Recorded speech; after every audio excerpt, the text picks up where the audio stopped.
Bonjour chers co-créateurs, co-créatrices, bonjour Mohamed. Bonjour Lilou. Comment vas-tu? Très bien, ravi. Un bonheur de pouvoir être ici au Maroc avec toi. Bienvenue au Maroc, merci. Ça nous fait plaisir de...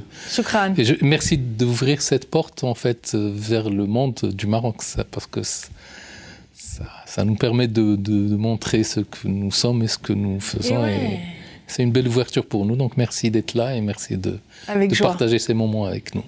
Clairement, quand on vit au Maroc, on sent qu'il y a beaucoup de cœur ici. Alhamdoulilah, oui. Ouais. On vit avec le cœur, on essaie en tout cas. Voilà. Donc pour moi, c'était une évidence de venir faire des interviews ici. Et... c'est parfait, ça tombe bien, on t'attendait. C'est génial, grâce à Rachid Jafari aussi, Terre d'éveil, qui nous a mis en lien et j'ai pu te rencontrer. Et bien sûr que un de mes sujets préférés, dès qu'on parle d'énergétique, de physique quantique, d'amour, de guérison au sens large, d'initiatique, ça me parle. Et là, je pense que c'est un vrai cadeau qu'on a de t'avoir avec nous aujourd'hui. Merci. Et de pouvoir discuter de ce sujet. Donc on va parler de thérapie énergétique et ce que ça veut dire, de constellation familiale et de plein de choses en fait, parce que ton univers s'est ouvert en 2011, on va dire, où tu t'es formé au coaching, mais à l'origine, tu es un ingénieur de formation, météorologue même, météorologiste. Oui, les deux. Ouais, en formation, tu as fait plein de choses, donc ça, cet esprit scientifique qui permet d'expliquer aussi la science de l'énergétique finalement, qui est plus ou moins la physique quantique, on va dire, non? Oui, on va dire que c'est la physique quantique en premier qui nous donne les clés de la compréhension de ce qu'est l'énergétique qui existe depuis 7000 ans, mais c'est juste qu'on savait que ça fonctionne. Les gens ne se posaient pas la question comment ça fonctionne, mais avec la logique et le cartésien, on se pose des questions qui ne sont pas à poser, parce que l'évidence est là. Mais comme la logique voudrait qu'on explique tout, la physique quantique est venue au début du XXe siècle pour éclairer cet espace-là et permettre aux gens de comprendre et de croire surtout que c'est possible et que c'est ouvert et donc c'est accessible à tout le monde. Et là, ça se met en mouvement, c'est devenu un peu quelque chose d'adopté par le grand public et même par les spécialistes. Quand tu as des médecins dans tes clients, alors que c'était quelque chose de fermé, ou que tu as un ingénieur en face qui vient et qui comprend et donc finalement finit par lâcher le mental et s'ouvrir, c'est un bonheur. Voilà, exactement. Ouais. Quand tu parles d'énergétique, alors explique-nous comment toi tu le vois, parce qu'on peut ressentir les énergies, on entend un peu le mot énergie à toutes les sauces. Comment toi tu l'entends? Oui, en fait l'énergie elle est présente dans notre vie tout le temps. Un enfant vit dans les émotions de ses parents, c'est de l'énergie. En fait, la base, pour revenir à la physique quantique, parce que c'est la base de la compréhension, pour moi il y a deux lois fondamentales de la physique quantique qui expliquent tout le fonctionnement énergétique. La première, c'est la dualité onde-corpuscule. C'est le premier principe de la physique quantique qui dit que chaque entité dans cet univers a une double consistance. La première corpusculaire, donc un corps que je peux mesurer, peser, prendre le volume, etc. Et la deuxième qui est vibratoire. Et donc dans cette dualité onde-corpuscule, chacun de nous vibre. Et sa vibration, elle est porteuse de toute son histoire. Dans toutes ces dimensions historiques, personnelles, génétiques, etc. Et donc, chaque fois qu'on est en face de quelqu'un, ou même mieux, chaque fois qu'on pense à quelqu'un, on a sa vibration et donc on est affecté par ses émotions, même quand on ne le veut pas. Et donc, en fait, on vit dans la vibration de l'univers des autres. Beaucoup de gens qui s'intéressent au cosmique, ils te disent on a une ouverture céleste avec une énergie, etc. Bon. Moi, je ne creuse pas dans cette dimension, mais quand on a une antenne ouverte, on prend toutes les énergies. Et donc, c'est juste, est-ce qu'on en est conscient ou pas? Et toute la différence est là. Si je mets de la conscience dans la communication vibratoire, je sais gérer et donc je peux maîtriser mes interactions avec les autres, savoir qu'est-ce que je prends, qu'est-ce que je ne prends pas. Et puis, si je le fais de façon spontanée et naïve, je peux être une éponge énergétique et vivre des choses qui me dépassent, mais sans savoir pourquoi. Et qui ne nous appartiennent pas. Et qui ne nous appartiennent pas, exactement. C'est ça, parce que par moments, on a l'impression que ça nous submerge, que c'est plus grand que nous, que, tu vois, que l'énergie de quelqu'un qui est négatif, par exemple, qui arrive dans notre vie ou au travail, est plus forte que ce qu'on est capable ce à quoi on est capable de faire face, tu vois, et de porter. Alors, ça nous envahit par moments. Ça nous envahit tout le temps. C'est juste que Nous, on croit, en fait, dans notre mental, quand on commence à filtrer les émotions, en fait, on filtre les nôtres. Mais ça ne veut pas dire qu'on peut empêcher la vibration de l'autre de nous pénétrer, c'est juste une illusion. Quelqu'un qui est fermé, qui est froid devant les émotions, il est traversé par les émotions. Et comme il ne met pas de conscience dedans, il se fait déborder. C'est pour ça qu'on déprime à 30 ans, 35 ans, 40 ans, ou dans la transition de vie. C'est parce qu'on est envahi par des émotions qu'on refoule. Quand on met de la conscience, un enfant, il vit dans les émotions des autres. Quand tu dis on met de la conscience, ça veut dire je comprends, je sais que cette énergie ne m'appartient pas. Ce que je fais par exemple avec mes clients, avec les gens que je forme, je vais dire fermez les yeux, faites un scanner de votre corps et ressentez toutes les tensions que vous avez dans le corps. Comme si on faisait un balayage, c'est comme si mes yeux glissaient dans mon corps et repéraient toutes les tensions que j'ai. Ça, c'est mon état à moi. Et je leur demande de sortir de cet état et de penser à n'importe qui dans la famille ou dans les amis, etc. Et ramenez-le en vous et ça crée une transformation. Je leur dis ça, vous avez mis en conscience votre interaction avec quelqu'un d'autre. Mais quand vous êtes avec lui en face ou là au téléphone, vous prenez ces émotions sans vous rendre compte que vous les avez prises. Et donc, tu as un employé de banque ou quelque chose qui a beaucoup de public. Il est envahi par plusieurs états d'âme dans la journée, mais il ne sait pas pourquoi. Ouais. Mais c'est juste parce que lui, c'est une maison qui n'a pas de fenêtre et de porte. En fait, c'est lui qui est ouvert. Pour reprendre le terme d'énergie négative, moi, je ne crois pas à ce terme. Le mot toxicité, pour moi, c'est un langage d'abus vis-à-vis de la personne, quelle qu'elle soit. Intéressant. Parce que, en fait, je suis maître de ma vie et de mes énergies. Donc, quelqu'un qui est toxique, bravo de le dire. C'est parce que moi, je lui permets de me pénétrer. Et donc, c'est moi qui ne suis pas dans ma bulle. Ouais. On se repositionne comme victime quand on parle de personnes toxiques. Et donc, je lui permets de m'envahir alors que j'ai le choix de ne pas être envahi. Et mettre de la conscience, c'est ça, c'est pouvoir revenir à soi à chaque moment. Donc, il y a des techniques, des exercices pour revenir à sa dimension vibratoire. Et donc, habiter son aura avec toutes ces dimensions. Et donc, empêcher les énergies négatives de me pénétrer. Ouais. Ça, c'est un choix et accessible à tout le monde. Parce que notre véritable nature, comment tu la définirais ? La véritable nature, c'est la connexion, l'ouverture et la diffusion vers l'autre, quand on est bien. La nature, c'est déborder d'amour pour les autres. Dieu, quand il nous a créés, c'est pour nous aimer et aimer les autres. Tu compares à une bouteille d'eau, non ? Oui. En fait, dans l'esprit, je peux prendre ma bouteille. Ouais. Dans ma conception à moi de l'amour, moi je dis qu'il y a d'amour que l'amour de soi. Donc il n'y a pas l'amour de Dieu ? Si, mais l'amour de soi, nous sommes une émanation du divin. En fait, Dieu, dans notre tradition musulmane, et je pense que c'est la même chose dans les autres traditions universelles, le Créateur, quand il a créé l'humain, il a pris un bout de matière dans lequel il a soufflé. Et donc l'âme qui nous habite est un souffle de Dieu. Et puisque c'est un souffle de Dieu, nous sommes censés être divins, chacun dans sa dimension. Et notre souffrance d'humain, nos maladies et tout, c'est juste parce qu'on s'écarte de cette divinité qui nous habite et on permet justement aux mauvaises énergies de nous pénétrer. Quand je dis mauvaises énergies, c'est pas accusateur. Il y a des vibrations positives, il y a des vibrations négatives. J'ai le choix de vivre l'une et l'autre.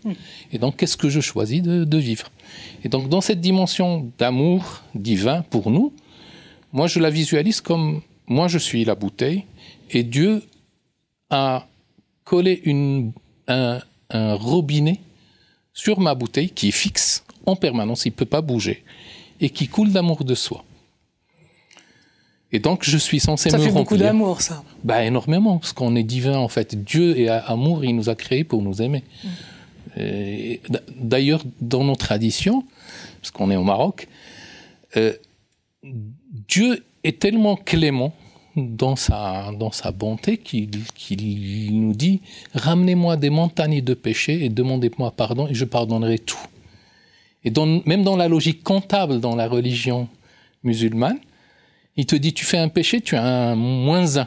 Tu fais un bon point, tu as 10 points. Et donc, le péché, il compte pour 1. Et l'acte qui est bon compte pour 10 à chaque fois. Donc, il sait qu'on fera beaucoup de bêtises et que, finalement, on peut se rattraper en faisant des petites choses bonnes dans la vie. Et donc, finalement, il nous incite à faire du bon pour couvrir toutes les erreurs qu'on est censé faire parce qu'on n'est que humain. Et donc, nous sommes là pour faire des bêtises. Et donc, il nous donne le moyen de repentir, de revenir vers lui, de recouvrer sa lumière et donc d'être dans l'amour en permanence vis-à-vis de soi et vis-à-vis de l'autre. Seulement, la bouteille est percée. Alors, elle n'est pas percée à l'origine. En fait, on est parfait, voilà. On est un être parfait. Les enfants viennent dans le monde, ils sont des créatures angéliques, ils sont bons, ils sont empathes, ils sont tout ce qu'on veut. Et c'est juste que dans le ventre de la maman, déjà dans le ventre. Déjà dans le ventre de la maman, et il y a un peu d'histoire aussi. Donc dans la génétique et dans le ventre, nous avons des conditionnements qui nous empêchent d'être nous-mêmes. Et si je prends juste l'exemple dans le ventre, les parents, par exemple, quand ils ont une annonce de bébé, on n'est pas prêt. Oups. Et le bébé, il est déjà là dans le ventre, donc il entend tout, il comprend tout. Il ressent. Il ressent, oui. Émotionnellement, il est déjà... On est clairvoyant. Vibratoirement. Voilà, oui. En fait, tout est vibration. Une émotion n'est qu'une vibration. C'est pour ça que les enfants, quand tu as une maman qui dit « je t'aime » mais de façon verbale, juste de là, l'enfant ne prend pas. Mais un regard change sa vie parce qu'il voit que dans ce regard, il y a de l'amour. Donc, c'est la vibration qui compte, pas la parole. Ouais. Les enfants ne prennent pas la parole, ils prennent ce qu'ils ressentent. Ouais. Et donc, dans le ventre de maman, j'entends déjà « je ne suis pas la bienvenue ou le bienvenu ». Une fille, un garçon. Oui, ils attendent un garçon et c'est une fille. Et donc, la fille, dans le ventre de sa mère, elle sait qu'elle a une injonction de ne pas exister, ce qui est catastrophique. Ça commence. Voilà, ça commence déjà avant même d'arriver. Ça donne pas envie d'arriver. D'ailleurs, j'ai beaucoup de cas. Hier, j'étais avec une dame au téléphone qui a appelé en urgence. Et je lui dis, toi, tu n'as pas été désirée. Elle dit, non, si, mon père voulait une fille. Et ma mère voulait un garçon. Et heureusement, ils ont eu des jumeaux, un garçon et une fille, donc ils sont allés. Je dis, non. La fille a entendu sa mère dire, je veux un garçon, donc la fille veut être un garçon. Le garçon a entendu son père dire « je veux une fille » et donc il y a un côté qui déséquilibre la relation. Et donc et la fille et l'enfant vont avoir des injonctions de ne pas exister dans leur genre. On reviendra plus tard là-dessus parce qu'en effet, toi, quand tu es en séance, tu entends des choses et tu as des événements et tu as des informations qui passent et qui te viennent. Exact, oui. Mais avant même d'en arriver là, parle-nous de toutes ces fuites finalement qui existent. Et donc chaque blessure de la vie, en fait... un enfant, quand il passe à côté de son papa ou de sa maman, qu'il trébuche, il y a son père qui lui donne un petit coup, ou sa mère qui lui donne un petit coup, il casse un verre ou n'importe quoi, il reçoit un coup et pour lui c'est injuste. Et donc il ne comprend pas. Et au-delà de la compréhension, un enfant ne peut jamais en vouloir à ses parents. Et donc il s'en veut à lui-même. Et donc il rétrécit sa confiance en lui-même parce qu'il s'accuse d'avoir fait du mal pour fâcher son père et sa mère, et donc il perd sa confiance en lui-même et donc son amour de soi. Et donc chaque fois qu'il y a un événement dans lequel j'ai une injure, une comparaison, regarde ton frère, regarde ton cousin, regarde toi tu es mauvais en classe, toi. Chaque déclaration négative fait un trou dans ma bouteille. Comme le robinet coulait toujours, il continue à couler en permanence, mais avec un débit. Quand les trous sont importants, le débit par le bas commence à être plus important que le débit par le haut. Et là, je vois que ma bouteille commence à se vider.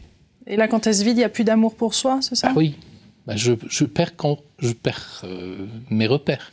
Donc, il n'y a plus d'amour pour les autres aussi ?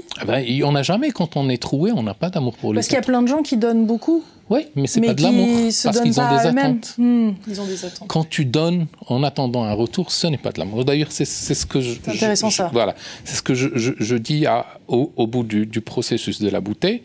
Donc, je me vide et je commence à chercher de l'amour à l'extérieur. Chez un partenaire, chez un collègue, chez mes parents, chez Ada. Mais je ne suis jamais assouvi par cet amour-là, on continue à être en manque. Et là... je panique de plus en plus parce que le niveau continue à baisser. Et je prends un peu de recul et je vois qu'il y a des gens qui viennent remplir ce qui coule de moi par le bas. Ah, ils sont en train de piquer mon amour. Et donc, je commence à comptabiliser. Maman a pris 15 litres, date de prélèvement, quantité prélevée, total dû. Ah, j'ai 300 litres à l'extérieur, ma bouteille ne fait que 2 litres. Et j'attends que quelqu'un d'autre vienne me ramener un peu de ce qu'il me doit. Et j'ai beau attendre, ils ne viennent jamais. Et même quand j'ai l'audace d'aller voir quelqu'un pour lui dire t'as pris chez moi des litres d'amour, rends-moi un peu de ce que tu m'as donné, il te dit moi j'ai jamais pris chez toi, comment ça, tu m'as jamais rien donné. Ah si, tu es venu prendre. Ah oui, mais ça tombait par terre, c'était pas à toi. En fait, quand on donne sans que les autres attendent, c'est une fuite. Donc c'est pas donner, c'est fuir. C'est de la fuite, c'est fuiter. Et donc finalement, les gens ne le comptent pas. Je donne un cadeau on va dire de 500 € à mon amie. Et quand elle me fait un cadeau de 100 €, je suis fâché. Je dis, mais moi, je t'ai donné un cadeau à 500 €, tu me redonnes un cadeau à 100, c'est pas équitable, c'est pas juste. Tu dis, oui, moi, je n'ai pas demandé un cadeau de 500, c'est toi qui l'as ramené. Moi, je n'ai pas de quoi payer un cadeau de 500 pour toi. Toi, tu as choisi de me le donner, je l'ai pris.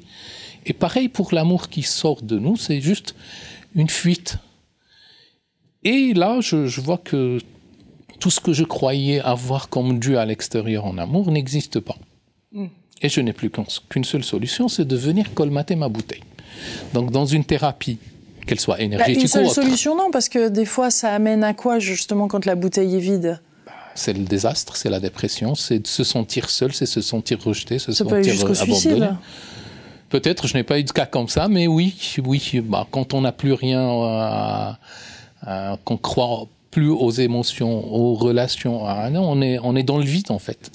Ça peut mener au suicide peut-être. En tout cas, une grande dépression ou à burn-out. En fait, ou à un questionnement sur le sens de la vie. Parce que quand on est en questionnement sur le sens de la vie, on se pose la question sur soi-même d'abord. Qu'est-ce que je suis venu faire ? Parce que toi, tu l'as vécu, ça. Si on fait une petite pause là, en 2011-2010, quand tu as découvert justement les constellations familiales, et qu'en 10 minutes, ça réglait un problème de 24 années de soucis, en fait, un souci. Ta bouteille était vide, tu pourrais dire, explique-nous par rapport à ta propre, ton propre exemple, comment toi tu étais avant que tu puisses basculer et qu'il y ait autre chose qui arrive. Oui, c'est une autre dimension, mais c'était pas la question d'amour, en fait, c'est une question de mission. C'est un peu différent. Est-ce que c'est lié ? Est-ce que c'est lié ? C'est possible. C'est possible dans le sens où je n'étais pas au courant de ma mission de vie parce que je ne la vivais pas. Enfin, je la vivais gamin. Moi, quand j'étais gamin, j'étais guérisseur sans le savoir. Tu es une famille de guérisseurs, d'ailleurs. Oui, je viens d'une famille de guérisseurs. Moi, je suis de la région de Stemgroet, qui est une tribu de guérisseurs. Mais même ça, je ne le savais pas. Je l'ai découvert à 35 ans. Moi, mes grands-parents ont quitté la région. Ils se sont installés à Marrakech, puis ils sont partis à l'oriental du Maroc. Ils ont changé de nom. Donc même notre nom de base, qui était Nasseri, a été changé. Et c'est qu'à 35 ans, où mon frère aîné a dit, nous, on vient d'une autre tribu. Ce nom, d'ailleurs, on avait des oncles qui avaient des noms de famille différents. La révélation. On ne comprenait pas. Et donc, ils sont allés chercher, ils ont retrouvé l'arbre généalogique et on a eu la reconnaissance de la zaouïa de l'appartenance. Et donc, c'est là où on l'a retrouvé. Mais ça a pris quand même 12 ans encore pour que je m'attache à ma mission. Parce que ma mission, je la faisais de façon spontanée. En fait, les femmes du quartier venaient, j'avais 10-12 ans. Je faisais des massages pour faire disparaître les migraines. Mais moi, je le faisais naïvement et ça me permettait d'avoir 20 centimes ou 50 centimes dans la poche pour acheter des bonbons. Donc, pour moi, je m'amusais, c'est tout. Il n'y avait aucune notion ni de guérison. Ils savaient que ça marche et moi, je savais que ça marchait. Je faisais disparaître deux choses, les colopathies et les migraines. Je faisais un massage à l'huile d'olive. Je ne sais même pas pourquoi l'huile d'olive. Et la douleur disparaissait instantanément. Et les migraines, pareil. Ouais. Après, j'ai grandi, je suis devenu scientifique. Ça fait plein de métiers, plein de métiers, jusqu'à justement cette fameuse constellation familiale où là, ça a été une révélation. Oui, en fait, ça a changé ma vie. Pour moi, les constellations familiales, au début, c'était juste une découverte. Certains d'entre nous, on en a entendu parler par Le Chemin des Oliviers, la série Netflix, d'autres ont pu l'expérimenter, bravo si vous l'avez fait. C'est vrai que c'est assez bluffant, on va dire. Oui, en fait, c'est une lecture de ta vie de façon théâtrale. Ouais. Et en plus, tu as des informations que tu n'avais pas. Et d'autres personnes représentent, une personne qu'on ne connaît pas représente. Voilà. Et on a l'énergie de la personne comme si elle était là. Il m'est arrivé de jouer le rôle des fois en tant que participant. Et le monsieur que je représentais, je vois sa fille et je la regarde en face et elle me dit « Tu avais le regard et la voix de mon père. » C'est ça. Et ce qui est amusant des fois, c'est qu'on prend un représentant de façon énergétique. Moi, ce qui m'a bluffé le plus, c'est que quand je me suis formé pour la première fois aux constellations familiales, c'était la phase découverte dans ma formation de coaching. C'était juste une découverte. Et il demandait à une dame de choisir quelqu'un qui représente son père. Alors, la dame avait perdu son papa, enfin, le monsieur avait perdu, le père de la fille avait perdu son papa à 16 ans, et donc il a pris toute sa famille en charge, il a abandonné ses études, etc. Et il lui dit, choisis quelqu'un pour représenter ton père. Et comme on était en formation de coaching, on était en groupe de 6, et j'avais un ami dans mon groupe de pères qui avait la même histoire. Mais la fille ne le connaissait pas. Ouais. Et il lui dit, choisis quelqu'un pour représenter ton père, et elle va chercher le monsieur qui a exactement la même histoire que le papa de la fille. Moi, j'ai pleuré à cet instant-là. Juste à ce moment-là, déjà, avant même que la séance commence. C'était pour moi Enfin, ça dépasse l'entendement. Et donc, finalement, c'était la même histoire presque à l'année près. Lui aussi, il avait abandonné ses études, il a travaillé pour ses frères et sœurs, il a formé ses frères et sœurs, et ce n'est qu'après qu'il s'est reformé. C'est fou qu'à partir du moment qu'on commence à faire ce travail, à quel point on retrouve des personnes qui ont un même parcours. À partir du moment qu'on ouvre cette porte de l'authenticité, du travail sur soi, cette ouverture, comme la vie fait, et on se trouve face à des synchronicités très régulièrement, je veux dire. Oui, la vie n'est plus mécanique après, il y a quelque chose de très... Il y a une forme d'ordre qui se met en place, non ? En fait, on se laisse porter. Beaucoup plus. Quand on est dans cette dimension, on n'est plus dans le contrôle, on n'est plus dans l'ego, on n'est plus dans je veux, je veux, je veux. Il y a même une formatrice en constellation familiale qui fait de la matricielle qui te dit laisse faire l'esprit. Ça veut dire même quand elle mène une constellation, elle contrôle rien du tout, elle fait pas bouger les gens, elle dit rien, elle parle pas.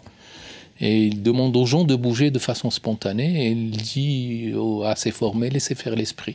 Et tu as la constellation qui s'organise. En anglais, on dit « to hold the space ». Des fois, c'est la meilleure des choses qu'on a à faire, c'est-à-dire de garder, d'être juste là présent et de même pas tenir l'espace, parce qu'il n'y a pas vraiment d'espace si je traduis mot pour mot, mais c'est comme si on était juste là présent, que notre pleine présence suffirait. Exact. Et en fait, c'est ouvrir l'antenne. En fait. Quand tu représentes quelqu'un, tu es dans son énergie à lui. Et tu es guidé par son mouvement intérieur à lui. Et puis le mouvement de la constellation, parce qu'on est à propos d'une personne, et le divin est en train de guérir la personne qui fait sa constellation. Et donc les choses s'arrangent chez la personne, et la constellation bouge en fonction, et c'est magique comme ça. Et donc cette femme qui avait choisi ce monsieur, qu'est-ce qui s'est passé après dans la constellation ? On a travaillé sur sa constellation pour faire le deuil de son grand-père et régler sa vie. Voilà. On travaille sur l'histoire du père pour régler le problème de la fille. Et donc, mais dans les constellations, on arrive avec une problématique, c'est un point de départ, mais on ne sait pas où ça aboutit. Donc on sait quand ça démarre, par quoi ça démarre, mais l'aboutissement peut avoir une dimension totalement différente. Je reviens à la bouteille parce que c'est important. Donc on disait que finalement je manque d'amour et je n'ai pas de solution, donc en fait on vient colmater les trous. Donc dans une thérapie, qu'elle soit énergétique ou autre, je reviens à mon passé pour traiter les émotions refoulées. Une émotion, soit qu'elle est acceptée, soit qu'elle est refoulée. Donc, dans ma vie d'enfant, si j'ai accepté, je n'ai pas de drame, donc je n'ai pas de trace. Si je n'ai pas accepté et que j'ai refusé cette émotion au moment où elle s'est passée, ça crée une dimension de refoulement qui est stockée dans ma mémoire cellulaire. Donc, en thérapie énergétique, ce qu'on fait, c'est qu'on raconte l'histoire au client. Mais c'est le thérapeute qui raconte l'histoire. Donc, à travers cette vibration... Là, on est dans le psycho-énergétique. Voilà. À travers cette vibration dont on a parlé, on a accès au disque dur. C'est comme un Wi-Fi, en fait. Notre vibration dont on parle, elle est porteuse de l'ensemble de la mémoire cellulaire de la personne.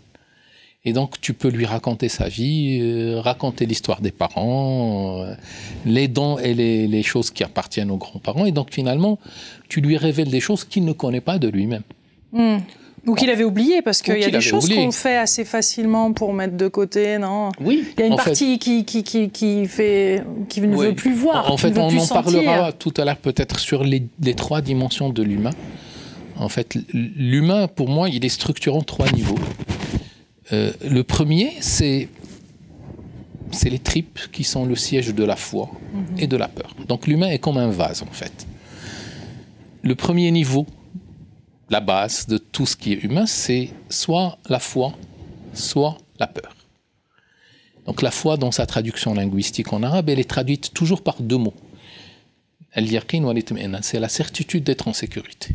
Donc quand j'ai la foi, en fait, dans tout son sens global, c'est que je me sens tellement protégé par mon divin que je n'ai rien à craindre de l'environnement. C'est plus que de l'amour ou ça fait partie de l'amour? Oui, ça dépasse l'amour, c'est faire partie de...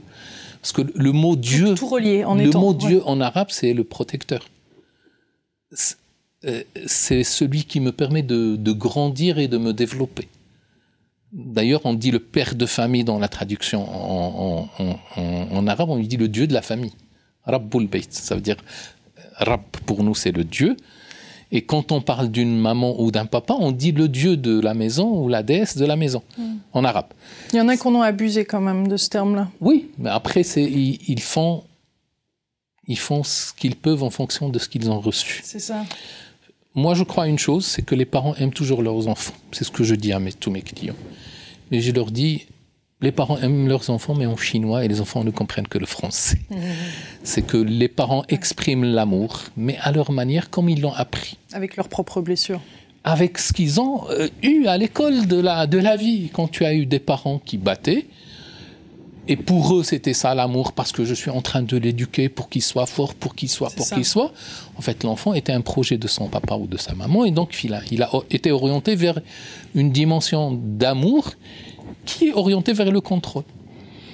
Mais quand tu reviens au passé, tu as cette maman qui a vécu la même chose. Donc, à l'école où elle a été, je dis toujours, je fais le parallèle entre l'école, je dis, quand ton père n'a pas appris l'anglais, tu ne peux pas lui demander de t'apprendre l'anglais dans ta vie d'adolescent parce qu'il ne l'a pas eu à la première école où il a été.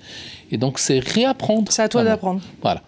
Et justement, toute la compréhension de la vie, c'est de croire que je détiens la clé pour réorienter mon éducation, ma vie et guérir mes blessures. Donc, on est responsable de ce que nous vivons. 100%. Pour moi, nous avons 3 phases, on va dire même 4 phases importantes dans la vie. Il y a la phase historique. Et là, j'ai le choix de porter ou ne pas porter. Dans une thérapie énergétique, par exemple, moi, dans ma démarche, moi, j'ai fait une fusion entre les constellations, la psycho-énergétique et les autres techniques énergétiques. Je fais un peu de Reiki, un peu de Theta Healing, et j'ai créé une technique spécifique avec laquelle j'accompagne.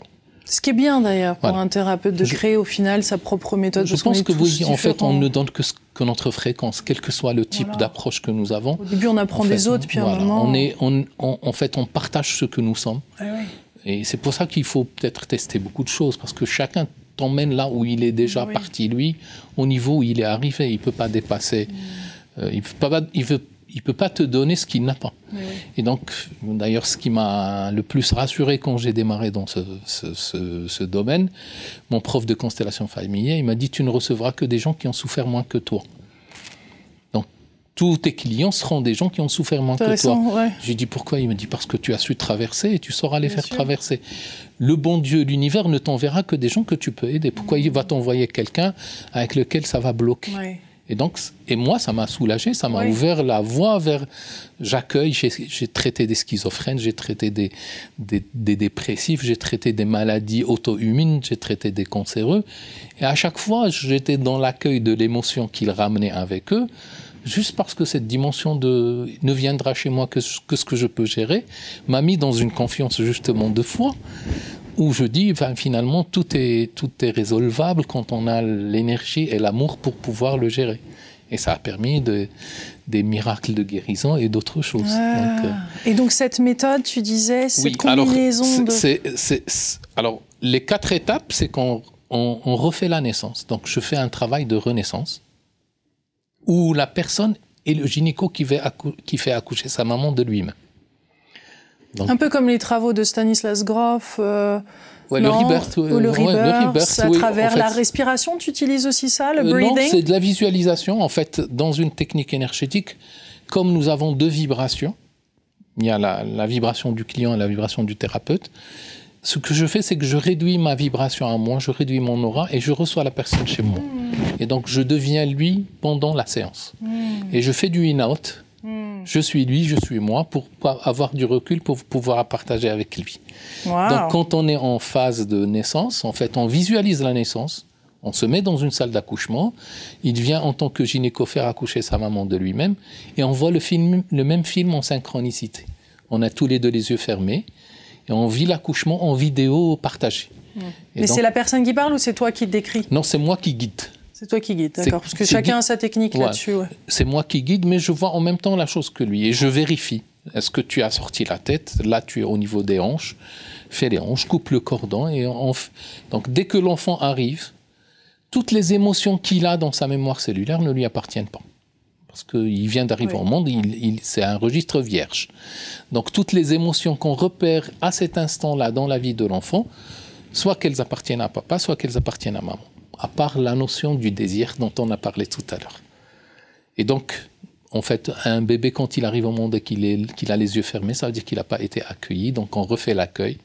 Tu reprogrammes à ce moment où tu revis la scène, comme un film. Ouais, en fait, on reprogramme en déclarant l'amour à ce bébé, en lui souhaitant la bienvenue dans sa dimension, dans son genre. Et la personne dit à elle-même, je suis heureuse de t'avoir dans ma vie. Et ça reprogramme cette bienvenue dans la vie ici. Oui, ça change tout, ça, déjà, rien que ça. Et ça ouvre le programme à un reformatage du disque dur cellulaire pour pouvoir accélérer. Donc, mais par rapport, excuse-moi, par rapport aux différentes phases que tu décris, juste pour bien comprendre ta notion de l'espace-temps, comment tu vois le temps? Parce que certaines parlent de linéaire, d'un temps linéaire, d'autres d'un temps qui serait superposé. Le fait de travailler sur notre passé, finalement... Alors moi, je travaille sur la chronologie, mais dans une première phase, je ne m'intéresse pas au passé antérieur. Ça veut dire... Tu démarres à cette vie-ci. En fait, mon code génétique m'a été transmis par mes parents.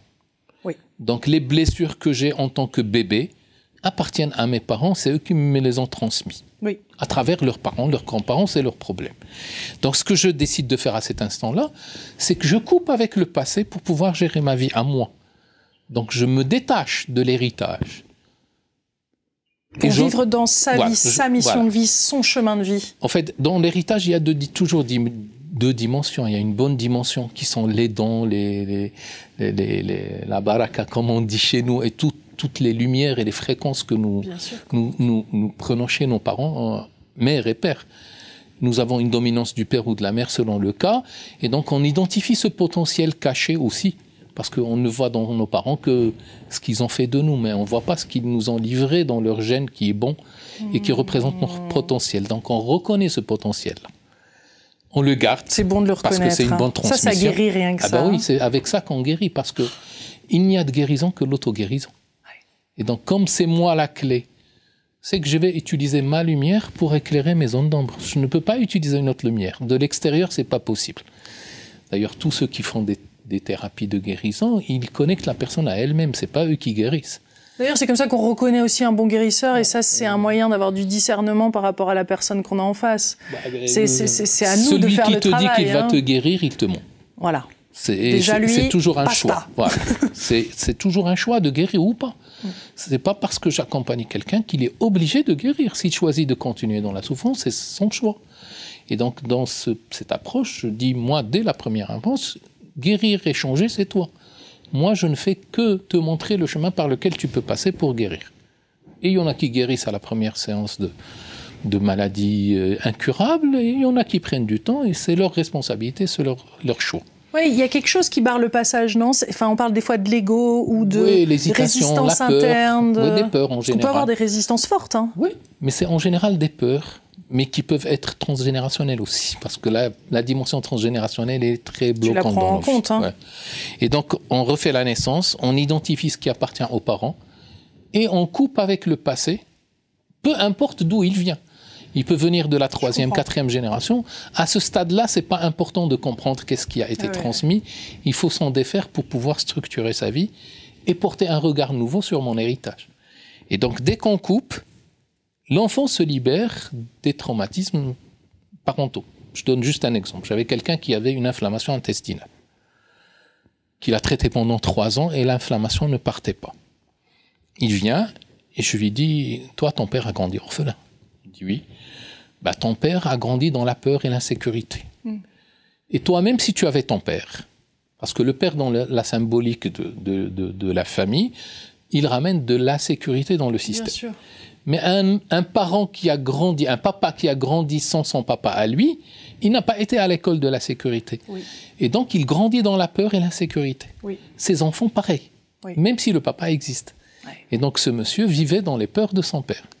On a coupé avec la peur du père, l'inflammation a disparu la semaine d'après. Ah là, c'est rapide. Hein. Ah oui, c'est rapide, c'est miraculeux quand on veut. Ouais. Quand la personne est prête à transformer sa vie et à lâcher. Quand le fruit est mûr. Ou pas, des fois on est surpris. Et j'ai une dame qui avait un cancer stade 4. Et elle vient me voir juste parce que son ami médecin lui a recommandé de venir et je la vois une seule fois. C'est beau cette collaboration. Voilà.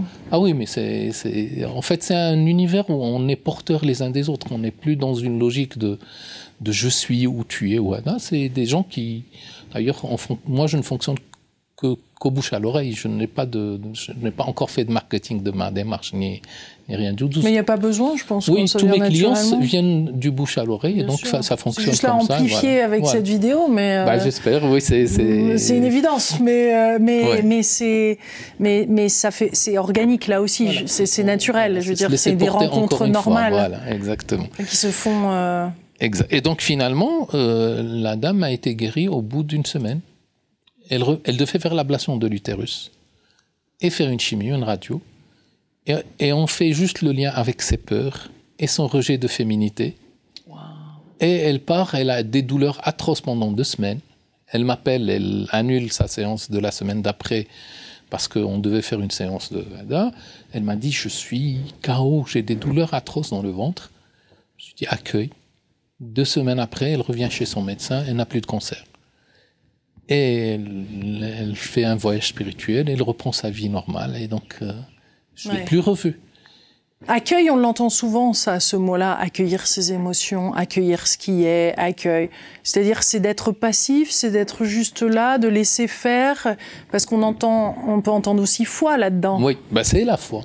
En fait, dans les piliers de la foi, parce qu'on parlait de foi, nous avons, dans notre tradition musulmane, puisqu'on est au Maroc, nous avons 6 piliers de la foi.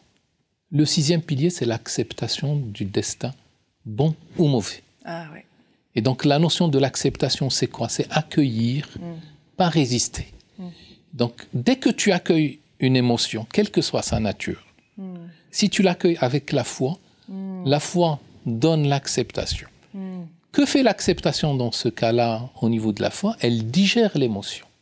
Et elle la transforme en quelque chose. Je donne l'exemple en général. Elle alchimise presque. Oui, je donne en général l'exemple du deuil, qui est la plus grande détresse que peut vivre un humain.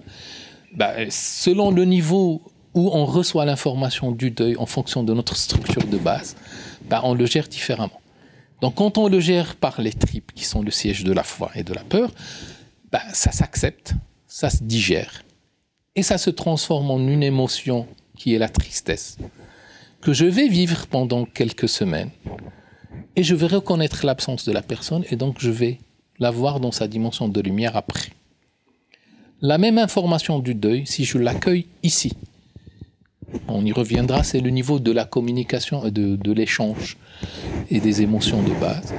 Si je l'accueille ici, ça fait disjoncter le cœur, parce que c'est une information qui est trop forte pour le cœur, et donc ça fait une grande tristesse qui peut durer 3 à 6 mois et qui peut mener à une légère dépression. Ouais. Et ce n'est qu'après que je redescends, j'accepte, je reconnais, et je passe à la reconnaissance de l'autre dans cette... La colère dans tout ça, oui. Oui, en fait, le processus de digestion, il est là-dedans justement, il dissipe, mais la colère, c'est la première étape. Mais quand on est dans l'acceptation, elle est captée, la colère, parce qu'elle n'a pas de... Oui. La colère, elle est née dans la résistance. Parce que souvent, on voit que sous la colère, il y a de la tristesse. Oui, en fait, à partir du moment que la colère part, il y a de la tristesse qui vient, et c'est normal d'exprimer de la tristesse. C'est le processus du deuil, il est comme ça. C'est juste qu'on parle du registre temporel. Quand tu acceptes, la colère, elle ne dure pas, et la tristesse ne dure pas. Quand tu refuses un peu, la colère, elle est un peu plus grande, et la tristesse va durer plus longtemps. Quand elle atterrit ici, ici c'est le rejet total, et donc ça fait une grande colère qui est refoulée, et puis une grande tristesse, et un rejet On peut même développer des colères vis-à-vis de Dieu chez les enfants Bien qui ont sûr. perdu leurs parents, enfants à 13 ans. Moi, je l'avais, j'ai bloqué. Ouais, ils vivent dans le déni. Oh, et c'est le déni total. Il ne fallait pas me prononcer ce mot-là pendant très longtemps, moi. Voilà. Et donc, finalement, on refoule toutes les émotions et ça fait disjoncter le cœur parce que ma tristesse va durer toute la vie. Ouais. J'ai traité un jeune garçon de 25 ans qui portait le deuil de son père, de son grand-père. En fait, le papa n'avait pas fait le deuil. Il s'était jamais rendu à la tombe de son père pendant 50 ans. Mais cette colère qu'il avait vis-à-vis de Dieu, parce que il me dit, il m'a piqué mon père à 13 ans, c'est pas juste. Et donc il vivait dans sa colère et dans sa tristesse, il a transmis ça à son fils, et il fallait une réconciliation avec le destin pour qu'il puisse accompagner, et ils se sont partis tous rendre visite à la tombe du père pour reconnaître. Bon, on a fait un travail sur le deuil avec le papa. Mais c'est ça que je me rends compte, c'est qu'on peut aussi porter nous-mêmes des traumatismes et des grosses blessures. Par exemple, si nos parents, notre mère s'est fait violer en tant que fille, on peut porter ça. Même si nous, on ne s'est pas fait violer, on peut porter la tristesse et ce vécu-là des parents. Parce qu'elle et nous ensuite, le transmet, c'est comme si on l'avait vécu et on se protégeait de quelque chose qui finalement n'est pas c'est pas notre ressort. Oui. Ouais, en fait, ça a deux dimensions en fait. C'est parce que quand je suis une fille et que maman sait que je suis une fille, elle va me coller toute la peur d'être violentée et subir de la violence. Donc déjà, je reçois la pauvre, c'est une fille, donc elle est sujette à. Donc, je suis imprégné dans mes gènes de ça à l'avance. Ouais. Et puis après, il y a l'éducation qui me dit « fais attention, couvre-toi, fais ça, fais ça ». Et donc, elle m'inculque une peur de l'autre et une peur d'être... Et des fois, la peur provoque justement la chose parce que les enfants qui sont surprotégés finissent par tomber dans... Parce par peur, on ne leur explique pas. C'est ça. On ne met pas de conscience. C'est ça. Et donc, la mère te communique sa peur, mais elle ne t'explique pas de quoi. Elle parle pas avec des mots. Voilà, elle ne t'explique pas. Transmettre, finalement, voilà. C'est ça, transmettre. Ouais, elle ne transmet pas parce qu'elle n'a pas accepté. Ouais. Donc, elle ne peut pas en parler. Non, elle n'en parle pas. Et finalement, tous les traumatismes qui sont l'inceste ou les viols, c'est des maladies du silence. Ouais. C'est parce qu'on n'a pas compris et parce qu'on n'a pas expliqué et parce qu'on n'a pas verbalisé. Une jeune fille de 12 ou de 7 ans ou 8 ans qui subit et qui ne peut pas en parler à ses parents, qui garde ça comme culpabilité, elle grandit et elle s'est déjà tue pendant 20-30 ans. C'est pas aujourd'hui qu'elle va parler, à part avec un thérapeute ou autre. Ouais. D'ailleurs, j'avais une cliente qui, pendant 4 séances, elle est venue me voir, elle repoussait son fils à 10 ans. Et elle vient, je lui dis, je repousse mon fils, je ne comprends pas pourquoi. Ah ouais. Alors, ce qui était étonnant, c'est que pendant 4 séances d'affilée, alors que les séances sont espacées de 3 semaines, donc pendant 12 semaines, je lui posais la question, qui a touché ton corps entre 8 et 10 ans? Moi, j'avais l'information et pas elle. Mais comme je ne m'autorise pas à donner une information sans qu'elle revienne dans la mémoire de la personne, parce que sinon ça crée un rejet, un blocage. Donc je posais la question, mais je n'avais pas de réponse. Et c'est à la 5e séance qu'elle vient me raconter l'histoire que je connaissais déjà, c'était son père. Alors, qu'est-ce qui se passe dans la vie de cet enfant-là? Le mental, qui est notre protecteur, qui est géré par la peur, c'est un gestionnaire de risque. Donc chaque fois qu'il y a quelque chose de dangereux, par peur, il refoule. Et donc il a effacé de la mémoire de la jeune fille l'événement pour qu'elle puisse grandir dans cette famille parce que sa mère était dépressive et donc sans sa maman allait se retrouver à la rue si elle avait déclaré. Ça va provoquer un divorce, elle n'aurait personne pour la protéger et la former. Et donc finalement, elle a refoulé l'émotion pour pouvoir grandir dans ce système-là qui n'était pas bienveillant. C'est parfaitement adapté. Voilà. Et donc, le gestionnaire de risque chez elle, qui est le mental, a refoulé cette émotion. Il l'a totalement effacée de la mémoire, mais de la mémoire vive, pas de la mémoire cellulaire, jusqu'à ce qu'elle puisse la traiter. Et donc, quand elle est revenue, elle était capable de la voir en face et de la traiter.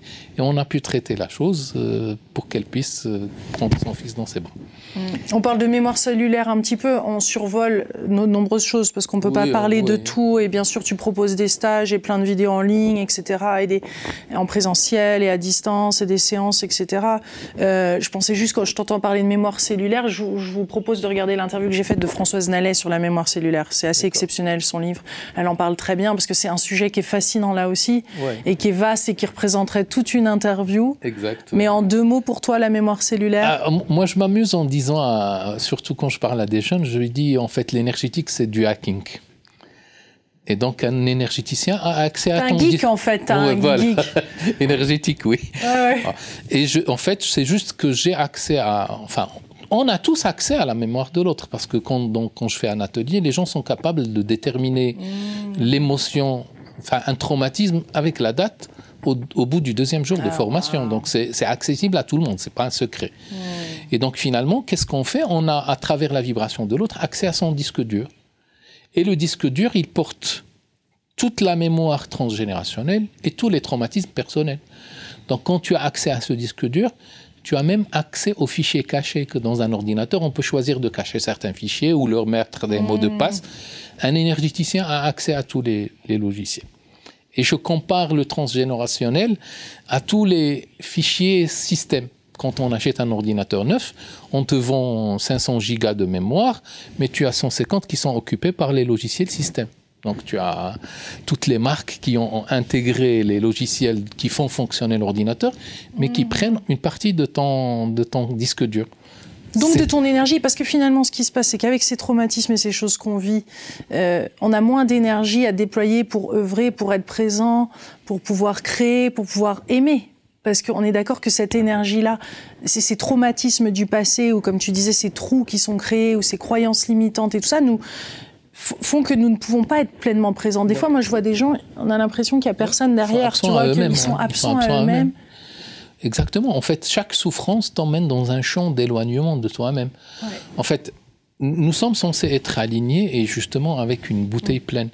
Et donc, chaque fois qu'il y a un vide, il est dû à un type d'émotion. L'abandon par exemple, un abandonnique développe trois types de comportements possibles. C'est bon, ça.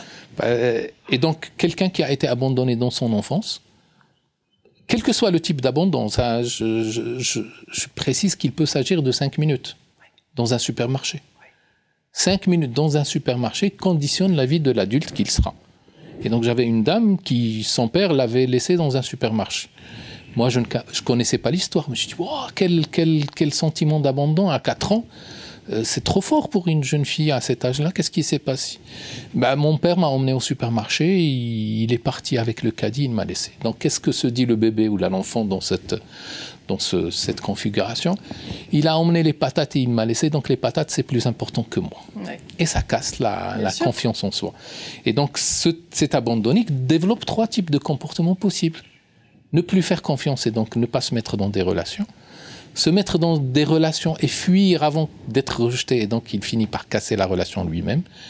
Ou être dans une relation et être tellement étouffant que l'autre finit par partir. Et donc quand on ne comprend pas ces mécanismes, on change de partenaire 1000 fois, on change de métier 1000 fois et finalement on pratique l'abandon dans différentes phases de la vie sans nous rendre compte que finalement c'est juste le signal de l'abandon.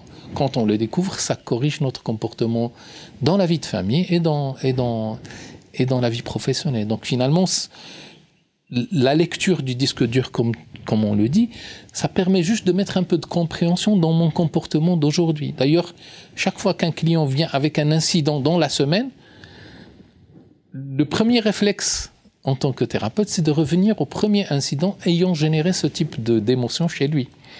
Et donc, chaque fois qu'il vient avec un incident dans la semaine, je lui dis, c'est arrivé quand tu avais 5 ans, voilà ce qui se passait, si tu t'en rappelles, et on retraite le 5 ans. C'est arrivé à 17 ans, et c'est arrivé à 25 ans. Ouais. Et donc, on revient aux 3 événements qui ont la même nature, et qui reproduisent le système. Et donc, on rentre dans un schéma de série chronologique, de répétition de schémas antérieurs. Et toute notre vie est conditionnée comme ça. Et donc, chaque fois, on identifie un nœud, et ce nœud a des causalités antérieures, et donc on va aux causalités antérieures et pour réparer. Dans la vie personnelle, et des fois dans la vie transgénérationnelle. Des fois, par exemple, quand quelqu'un n'est pas dans sa dimension, la première émotion qui domine quand quelqu'un ne fait pas sa mission qui est transgénérationnelle, c'est la colère. Et donc, dès qu'il vient, tu sens une colère immense qui est rattaché à la dimension paternelle ou maternelle, et tu lui dis, tu as un don du côté du père qui a été rejeté il y a 4 générations. Et toi, c'est ce qui t'est arrivé. Voilà, moi c'était... Ça pourrait faire l'objet d'une autre interview, cette mission de vie. Oui. En 2 mots, la mission de vie pour toi, parce qu'on est sur la fin de cette interview. C'est de la guérison, en fait. Parce que quand on est dans sa mission de vie, finalement, c'est quelque chose qu'on est appelé à faire, dont on a tout le potentiel, et encore ce potentiel s'éveille encore après. Ouais. Et il se déploie et on se sent bien, on se sent rassasié, on se sent bien. On est soi-même. Et d'ailleurs, notre prophète a dit un jour, chacun est dans la facilité quand il fait ce pourquoi il a été créé. Oui. Et donc finalement, tu te retrouves à faire un métier qui est agréable pour toi, où tu gagnes bien ta vie sans souffrir, sans devoir faire des choses qui te pèsent. Et donc quand tu es dans ta mission de vie, tu es dans la facilité, tu peux gagner bien ta vie. Quand je dis gagner bien, c'est que tu n'as pas de besoin spécifique. Et finalement, ça t'ouvre les voies vers un bien-être que tu partages avec les autres. Ouais. Et c'est une dimension magnifique. Dans le planning juste idéal, enfin, je veux dire, pour arriver à sa mission de vie, des gens qui aimeraient découvrir sa mission de vie peuvent le découvrir avec toi en atelier, je suppose. Oui. Mais il y a peut-être une autre phase avant ça. Oui, c'est se reconnaître et se rencontrer, en fait. Ça se passe en plusieurs étapes, non? Enfin, moi, ma thérapie, elle fait 6 à 7 séances maximum. Je n'ai jamais fait plus que cette séance, Il y a des gens qui vont te suivre, qui vont faire des stages avec toi pendant 2-3 jours. Oui, ça c'est le partage de pratiques et de l'information, voilà. Mais on travaille sur soi. On peut faire un parcours individuel plus collectif, c'est ça? En thérapie, enfin moi dans l'énergétique, je fais toujours la différence entre les 2 dimensions, parce que dans les pratiques énergétiques, nous avons 2 dimensions. Il y a la dimension du nettoyage énergétique. Ça veut dire je viens, je fais une séance d'énergétique et je recale mes chakras, je travaille sur... Mais ce n'est pas structurel. Moi, je crois à une thérapie structurelle où la personne développe son autonomie pour ne plus avoir besoin de revenir chez Adam. Et donc, finalement, on travaille sur la structure de la personnalité, sur ses choix de vie, sur l'amour de soi.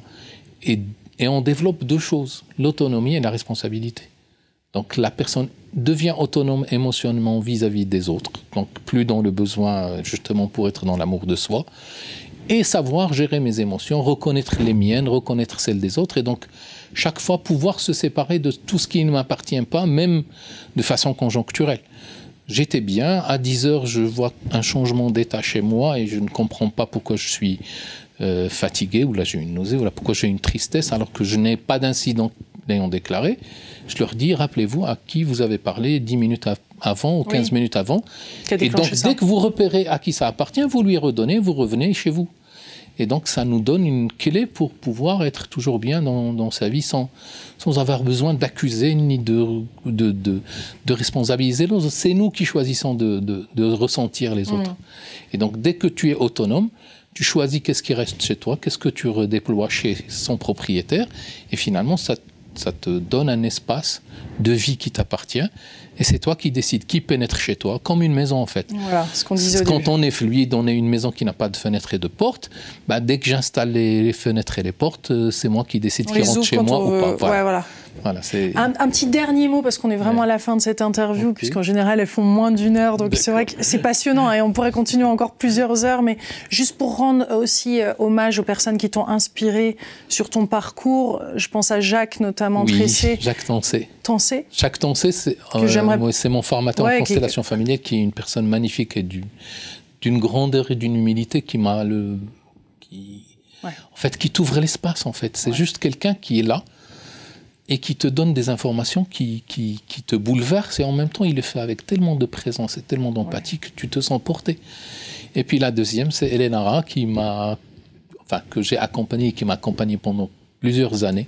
Je refais ces formations pendant 6 ou 7 fois et qui nous a appris à Jacques et à moi à ressentir les énergies des autres. Super. Après, il y a d'autres personnes Bien sûr.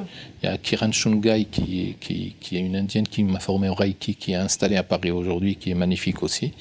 Et donc, chacun a donné une dimension de lui-même et des rencontres avec Rachid, avec d'autres personnes. En fait, moi, je dis la vie, c'est que des rencontres. Donc, dans ma philosophie de vie, ce n'est que des rencontres. Et si j'ai une phrase qui résume tout ça, c'est élargir le champ du possible. Et chaque fois que tu rencontres quelqu'un, il élargit ton champ de possible et finalement, tu as accès à une dimension que tu n'espérais pas ou que tu n'attendais pas. Et le bon Dieu fait que des fois, des rencontres créent des miracles dans nos vies.